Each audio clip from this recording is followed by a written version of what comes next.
dar paso a nuestro querido amigo y colaborador José Manuel Cruz. Yo le tengo como nuestro humanista de y en las redes, y no solamente en el canal, es un intrépido humanista. Sin ir más lejos, en lo analógico, porque somos algunos de una generación que empezamos con lo analógico, ¿verdad? Es un brillante novelista, ensayista, poeta y crítico de cine.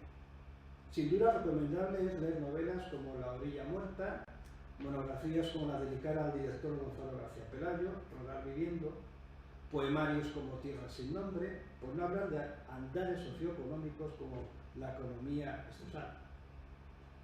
Pero en lo digital, mucho le hemos de agradecer su proyecto, su invento, la plataforma de internet La Dimensión Súbita, desde el mes de mayo, me parece, ¿no? Una revista cultural, digital, multicanal, pudiéndose acceder a ella a través de su página web específica y asociar a ella un canal de YouTube donde se enlazan vídeos que complementan los artículos de la revista y podcasts con audios.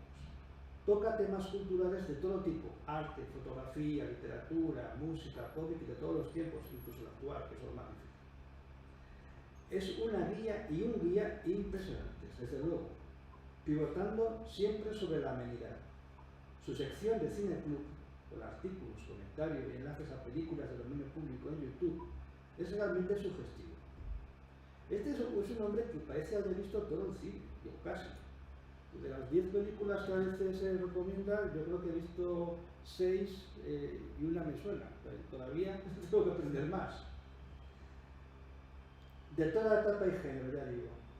Yo le agradezco el último cineclub de Dimensión Súbita, creo que es el dedicado a Jesús Franco y su musa Soledad Miranda, o Susan Corda o Cobain. Y el comentario a la película Secret in Ecstasy, ella mató, asesinó en éxtasis, ¿no? Por éxtasis.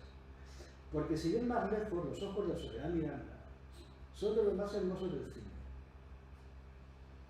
Una actriz sevillana que falleció trágicamente en 1970, con una carrera por delante maravillosa. Lo que llama la atención también es que casi hay más fans mitomaníacos de ella en el exterior, en Estados Unidos. De hecho, la página oficial o oficiosa de Soledad Miranda, Sublime Soledad, Sublime Soledad, la lleva una estadounidense, se llama Amy Brown, lo digo como detalle. Bueno, José Manuel, creo que está suficientemente justificada tu presencia para tus reflexiones sobre la universalidad espacial y sobre lo que quieras. Bueno, pues buenos días a todos. Espero que se me oiga bien y se me vea bien. Lo primero, agradecer la invitación y lo segundo, congratularme porque haya un segundo encuentro de Red Hispánica, que imagino que no será el último, sino que se prolongará en el tiempo por el interés y magnitud del proyecto.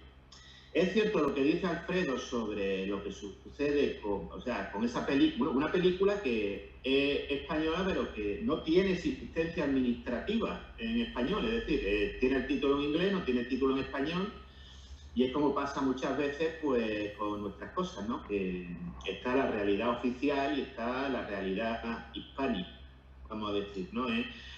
Si cuenta la anécdota ha contado de la página web de Soledad Miranda, yo, por ejemplo, me enteré de la existencia de las 3 películas de la llamada trilogía templaria, ¿no? De Amando de Osorio, La noche del terror ciego, El ataque de los muertos sin ojos y El buque maldito, a través de un blog de cine de terror estadounidense. Con lo cual, eso ya da señal de que a veces fuera se nos conoce y se nos valora más que aquí dentro, ¿no? Pero yendo al tema del universo, de un tema tan amplio y podríamos hablar tantas cosas sobre el sentido de lo universal, de lo hispánico, voy a empezar por algo que nadie se va a esperar. Si nosotros cogiéramos un mapa mundi, se lo mostráramos a la gente y le preguntáramos dónde se encuentra el reino de los Países Bajos, yo aseguro que el 99% de la gente no respondería bien, se equivocaría. Porque el Reino de los Países Bajos está formado por 4 países, aunque sea un dato que poco se conoce.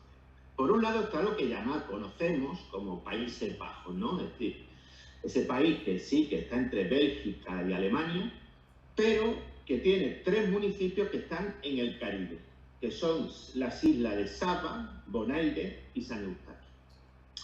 Y aparte de eso, pues tiene otros 3 países que son la isla de Aruba, Curazao y San Martín.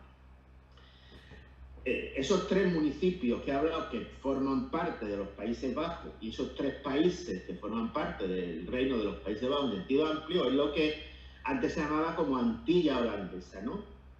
Que si quien haya visto alguna vez el Festival de la OTI se acordará de que participaban, ¿no?, las Antillas Holandesas. Bueno, curiosamente, esos 4 países, los ciudadanos no tienen exactamente los mismos derechos, porque los 3 municipios que forman parte del Reino de los Países Bajos, que acabo de mencionar, que el Reino de los Países Bajos, que lo que conocemos como Países Bajos, sí pertenecen a la Unión Europea, pero no pertenecen al Tratado de Schengen, por lo cual no tienen libertad de circulación en Europa.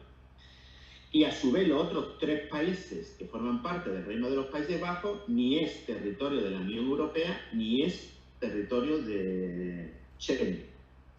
Esto quiere decir que entre los ciudadanos del Reino de los Países Bajos, entendido en sentido amplio, hay hasta 3 niveles, o sea, hay 3 tipos de ciudadanos. Hay unos que son los que están en territorio europeo, los que son ciudadanos de la Unión Europea, pero no tienen libertad de circulación en Europa, y los que ni forman parte de la Unión Europea ni tampoco tienen libertad de circulación. Esto lo pongo en relación al hecho que todos los seguidores del canal saben en cómo funcionaba la monarquía hispánica, el Imperio Español, donde todos los ciudadanos sabíamos que todos los súbditos del rey tenían los mismos derechos y no existía una diferenciación de ese tipo. Pero evidentemente pongo el ejemplo de los Países Bajos para mostrar que hay países europeos que todavía tienen posesiones fuera de Europa, porque es el ejemplo menos conocido, pero también está el caso de Francia, que en América todavía tiene la Guayana Francesa, la Antilla Francesa, y tiene múltiples territorios en el Océano Índico y el Pacífico, o no digamos ya Gran Bretaña, ¿no?, donde tiene 17 territorios fuera de Europa, 10 forman parte de la lista del Comité Especial de Descolonización de la ONU, cosa que a Gran Bretaña evidentemente le está el pairo, le da igual que esté o no esté. Y hay casos, pues bueno, como muy curioso, como las 2 bases militares que tiene Chipre, la base de Akrotiri y de Kelia, que el texto de la fallida Constitución Europea le daba incluso un estatus de protección a esos 2 lugares. Es decir, digamos que no era un tema que se lo dejaba al albur de la relación entre Chipre y Gran Bretaña, sino que explícitamente le daba un estatus de protección a esos 2 lugares. Y no digamos la existencia de aquí, a 134 kilómetros donde me encuentro ahora mismo, Málaga, porque hay una colonia británica, ¿no?, que es Gibraltar. Es decir, hablamos de si descolonizamos los museos y parece que nos importa relativamente poco que tenemos aquí en el patio trasero toda una señora colonia. ¿Qué quiero demostrar? ¿A dónde quiero llegar? Cuando actualmente hablamos de que existe una preocupación por el colonialismo y de los temas de todo lo que hizo el colonialismo, de qué es, etcétera, mi pregunta es una preocupación sincera? Es decir, ¿nos preocupa el colonialismo de hace 500 años y no nos preocupa el colonialismo, pseudocolonialismo, criptocolonialismo, cualquier otro término que la jerga estructuralista moderna se invente sobre esa realidad de que todavía existen? Es decir, ¿es sincera esa preocupación o tiene otra intención? No puedo dejar de relacionar eso con la famosa carta del anterior presidente de México, López Obrador, al rey sobre las disculpas, etcétera, del rey. Abro aquí un paréntesis, carta que no se respondió y que yo creo que sí tuvo que ser respondida. Me parece un error por nuestra parte no responder a esa carta, eso sería otro tema.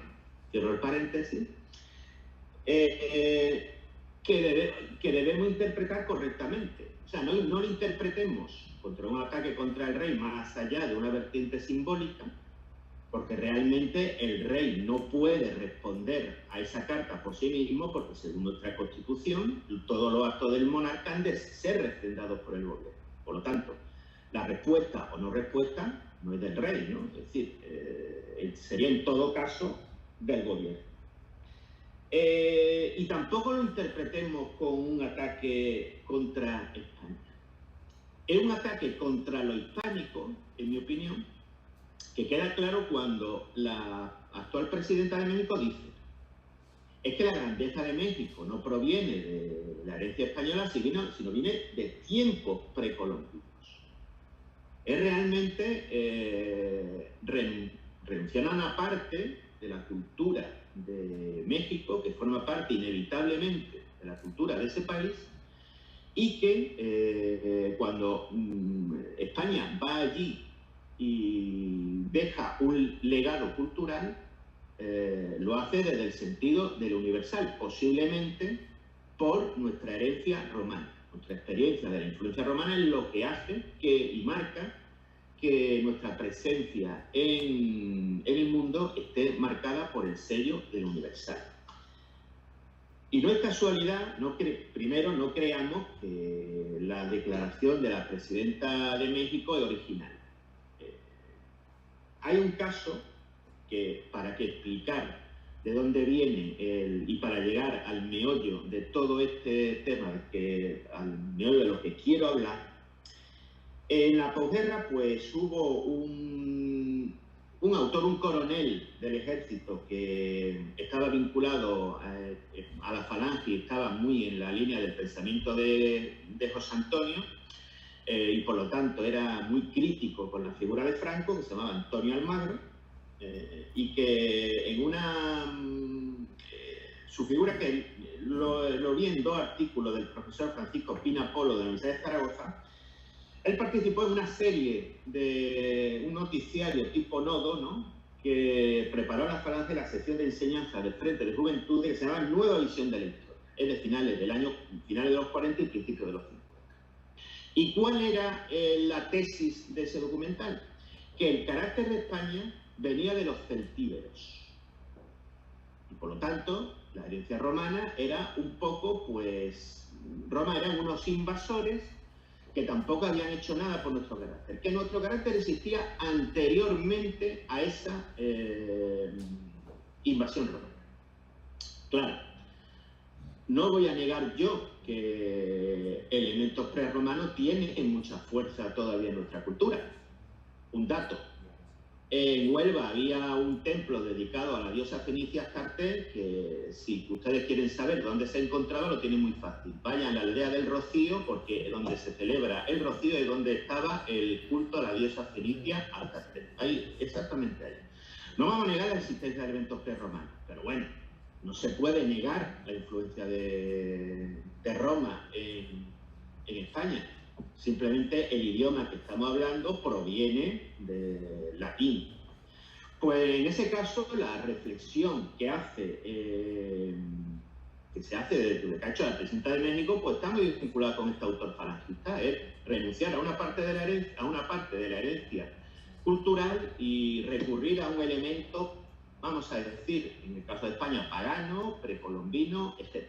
Pero que es, en ambos casos, tanto los indigenismos malentendidos como esta teoría de Antonio Almagro, como los nacionalismos periféricos, ¿qué tienen en común?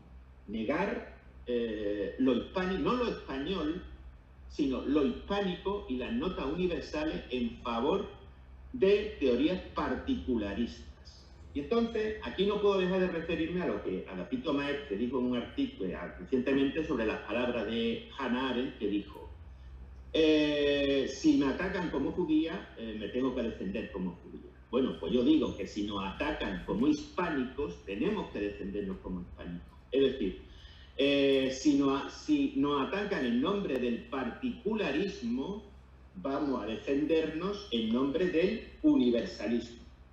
Porque realmente, si ponemos la cuestión en perspectiva histórica es desde el universalismo, cuando la civilización española ha llegado ha alcanzado su más alta cota de influencia y esplendor.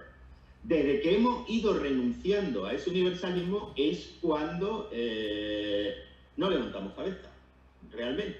Es decir, desde que se pensaba, es decir, evidentemente, no vamos a entrar porque sería ya mucha enjundia, que la independencia de México, por ejemplo, no se produce por un hecho de carácter liberal, sino antiliberal. Es decir, cuando en España se instaura el trienio liberal en 1820, cuando en México decide independizarse para continuar estando, digamos, manteniendo la estructura del antiguo régimen. Por lo tanto, no tiene nada de liberal el hecho de la independencia de México. Pero sin entrar en ese tema, el gran problema que poco a poco vamos teniendo todos los países, incluida España, es renunciar a esa noción de universalismo que nosotros desde 1492 nos vino, si se quiere, un poco por casualidad, porque el viaje de Cristóbal Colón, si un día antes de llegar a la isla de la Española, pues le hace caso a la tripulación que hubiera dado la vuelta, y no sabemos qué hubiera pasado. Es decir, misterio. Un poco por casualidad nos tocó ser universalista al final. De ahí vino toda la reflexión de la Escuela de Salamanca, de ahí vino toda la reflexión sobre el encuentro con la realidad que vimos en América. Nos tocó un poco en suerte, pero desde que hemos dejado, y ya digo, yo creo que la herencia romana, la influencia romana fue muy importante en esa noción que nosotros hemos entendido, y poco a poco nos hemos ido alejando de ella. Un caso, es decir, un caso particular, y ya que Alfredo habló de que yo soy economista, es muy curioso cómo España desde 1890 implanta lo que el profesor Juan Velarde, y que luego divulgó el profesor Fuentes Quintana, denominó en una denominación en sí simpática, luego genial, pero luego que viene muy al pelo de lo que estamos hablando, el llamado modelo económico castizo. ¿No? Un modelo que, digamos, su punto de arranque es de 1890, cuando Cánovas del Castillo publicó una obrita titulada de cómo he venido a ser doctrinalmente proteccionista, y a partir de ahí España es un país que va cerrándose económicamente al exterior y sobre todo pierde una de las nociones básicas de lo que la Escuela de Salamanca defendió. Recordemos, el valor de la moneda. Conservar el valor íntegro de la moneda.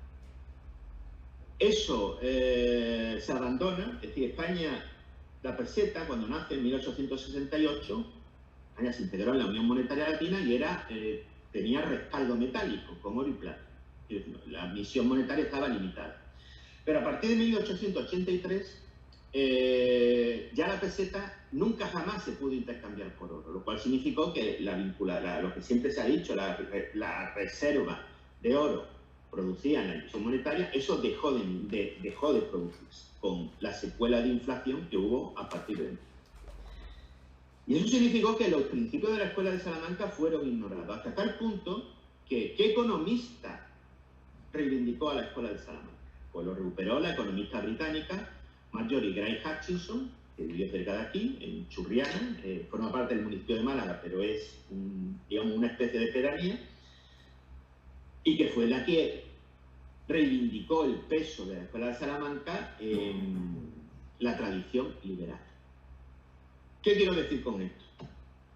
Quiero decir que desde diversas vertientes los indigenismos mal entendidos en Iberoamérica, los nacionalismos periféricos en España, pero también desde la propia España, ha dado la espalda al universalismo. Yo creo que, por ejemplo, la expresión de Unamuno de que España sea la reserva espiritual de Occidente, a mí me da un poco una visión de que España sea una especie de fortín encerrado ahí, en vez de abrirse, cerrarse. Nosotros mismos hemos renunciado en parte al universalismo, o lo hemos dejado de lado, o lo hemos olvidado, o lo hemos olvidado. Y en cambio, cuando se recurre al universalismo, o cuando ahondamos en nuestra cultura, se ve que si no es universalista no hay manera de entenderla. Yo creo que, por ejemplo, los vídeos de Red Hispánica, cuando se llama a un grupo de colaboradores y lo único que nos dice es no se hable de política y que el vídeo sea horizontal y no vertical, con esas dos instrucciones, te pone a ver los vídeos y lo que sale de ahí es la reconstrucción de una cultura global. Es decir, aquí se ha hablado de literatura, de arte, de gastronomía, se habló sobre el gazpacho, ¿no? Y cómo el gazpacho es un producto multicultural. Ya que hablamos de multiculturalismo, el gazpacho es un producto multicultural. Se ha hablado de economía y se ha hablado de todo, de lo divino y de lo humano. Y cuando cuando nace la relación, cuando hay relaciones entre España y Hispanoamérica, son fructíferas, son espontáneas, son fluidas y surgen naturalmente. Es decir, podemos hablar desde aquellos escritores como Cernuda, que después de huir de España en el 39, pasa una estancia que le resulta horrible en Escocia y cuando va a México, pues es como volver a casa, ¿no? Es decir, con un océano de por medio y es como llegar a casa, y lo plasma en variaciones sobre el tema mexicano, como la integración de todo el exilio allí. Como Buñuel, pues en México hizo algunas de sus mejores películas. Como el boom de la literatura hispanoamericana nació en Barcelona. Es decir, realmente el boom de la literatura hispanoamericana no nace en Hispanoamérica, es vamos a decir, sí, es un invento de marketing, pero nacido en Barcelona. Y ya que hoy publica un vídeo Gonzalo García Pelayo en el canal, pues no podemos mencionar que Gonzalo García Pelayo se fue a Argentina y pues ya lleva ahí hechas 15 películas en año y algo, y ha surgido de forma natural y parece que no ha tenido ni proceso de adaptación. Cuando nosotros cuando aprendemos o nos damos cuenta de que lo hispánico o es universal o no se entiende, yo creo que salimos adelante, y cuando nos encerramos en particularismo, hay una noción que, como se dice en ciencia, la evidencia empírica es clara. Todos los proyectos particularistas, ninguno, ni en el ámbito hispánico, ni fuera de lo hispánico, cuando se dice, bueno, sí hablamos, pero los derechos humanos no son iguales para todos, cada cultura es diferente, está asociado siempre a proyectos que ni generan más esplendor cultural. En cambio, cuando se opta por una visión universalista, respetando la diversidad, porque la clave de las 12, como también dijo Agapito Maestre en la presentación del libro de Jorge Caselmeiro, las dos grandes civilizaciones, la anglosajona y la hispánica, comparten un hecho, que es que desde la diversidad han creado una cultura común a esa diversidad. La diversidad ha seguido existiendo. En Gran Bretaña, por ejemplo, sigue existiendo Escocia, sigue existiendo Gales, sigue existiendo Inglaterra. Nosotros podríamos haber sido, en vez de España, el Reino Unido de Castilla, Aragón, Navarra y Granada. En tiempo de la Austria, cada entidad política tuvo su propia personalidad, pero sobre esa diversidad construimos un discurso común universalista. Eso es lo que tenemos que reivindicar de nuestra cultura, y yo creo que si los adversarios optan por el particularismo y combaten eso, nosotros lo que tenemos que hacer es defender ese universalismo, que es el que nos trajo las mayores cotas de esplendor cultural y político y económico. Y hasta aquí llego, hasta aquí puedo leer. Ya después, con lo que me diga, y lo escuchar a los demás.